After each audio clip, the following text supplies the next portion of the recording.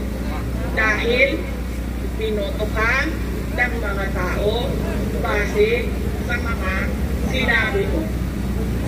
Base sa mga kampanya mo. Kaya dapat binibigay yan lahat.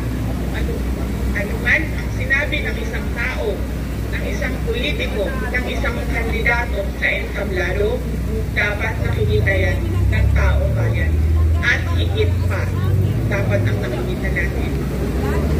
Hindi tayo dapat naghihirap, hindi tayo dapat pinapahirapan, hindi dapat nagpapakita ng gilas ang ating gobyerno na sila ang pinakamagaling magdating sa hustisya at karapatan ng mga mamamayan at kabutihan, kaunlaran at peace, halinaw, kapayapaan sa bayan. Ulitin ko, dapat hinihingi natin sa ating pamahalaan ang karapat-dapat para sa isang lanlan at mapayapang lipunan. Mga kabayan, nararamdaman ko ano yung matagal yun ang nararamdaman. Sinubukan ko na magtrabaho. Trabaho na ayos sa television dahil yun naman ang aking pangako sa inyo. Igamit ko ang pangalan ko, Sara Duterte, Interes Sara Duterte. Sabi ko sa inyo ang trabaho, edukasyon, mapayapang pamumuhay. Pero, ano nangyari? Binastos ang budget ng Department of Education. Hindi ko na kailangan magbigay ng ebidensya. Nakikita nyo sa General Appropriations Act, simula sa NEP, sa GAP, papunta sa BICAM, papunta sa batas. Makikita natin yun. Dapat hinihingi natin na matino ang mga nakapuno sa atin. Sinabi nila, ako daw ay tungkol, ako daw ay baliw, ako daw ay wala sa tamang pag-iisip. Ano bang sabi ko sa inyong lahat? Psychological test, kahit ano yan, puro psychiatric test, kahit ano pang test wala. Gagawin ko yan. Dagdagan ko pa ng drug test. Pero dapat, pang-drug test ang lahat ng mga nagtatrabaho sa Office of the President. Sa lahat ng opisina ng Senado, sa lahat ng opisina ng House of Representatives, sa lahat ng departamento ng ating bayan, ng ating pamahalaan. Diba? Ano pang test ang gusto niyong idagdag ko? Wala na kayong makuna sa akin. Pinagtatakpan ninyo ang mga kakulangan ng pamahalaan. Ako ang ginagawa ninyong punching bag para hindi napapansin, nakikita, naririnig ng mga tao ang kalukuhan, ang korupsyon, at ang katiwalian na ginagawa sa gobyerno. Magpa-drug test tayong lahat. Ng taong bayan.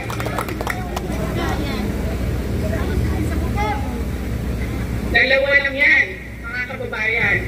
Ibigay namin ang mga pangako namin sa inyo noong nangangampanya kami. At papakita namin sa inyo na matino kami. Papadagdag kami lahat. Simulan namin sa Office of the Vice President.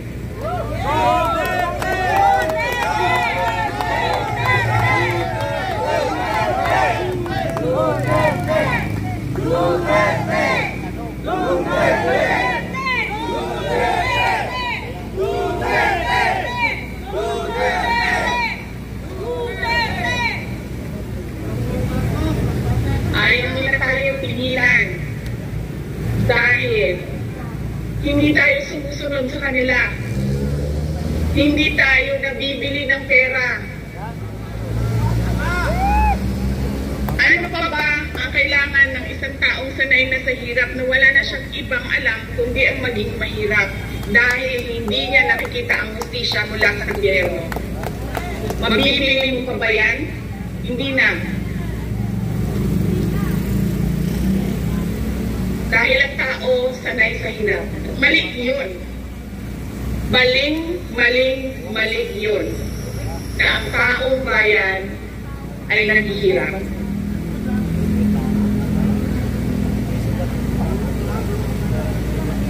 Mga kababayan, ulitin ko ang aking pagpapasalamat sa inyong suporta, sa inyong pagprotekta, at lalong-lalo na sa inyong pagmamahal. Nararamdaman ko yun. Mahal ko kayong lahat. Mahal ko itong bayan natin. Wala na po tayong ibang bayan. Hindi po tayo mga politiko at mga mayayaman na meron pong bahay kung saan-saan. Sa Australia, sa Singapore, sa Amerika, sa Spain, sa Europe, kung saan-saan ang mga bahay nila. Napakadali sa kanila na talikuran ang bayan. Pero tayo, saan tayo pupunta? Sa mga probinsya lang natin. Sa Samar, sa Leyte, sa Cebu, sa Bohol, sa Siquijor, sa Negros Oriental, sa Negros Occidental, sa Panay Island, sa Mindanao, sa Luzon.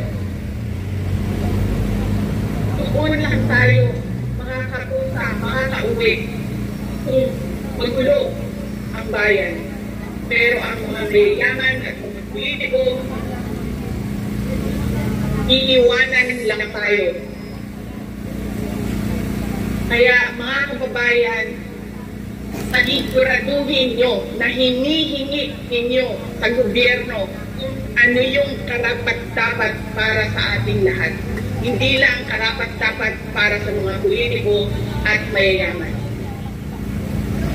Nagpapasalamat po ako at paalala po ulit sa inyong lahat, peaceful assembly sa ilalim ng freedom of speech. Yes! Ang ating lahat.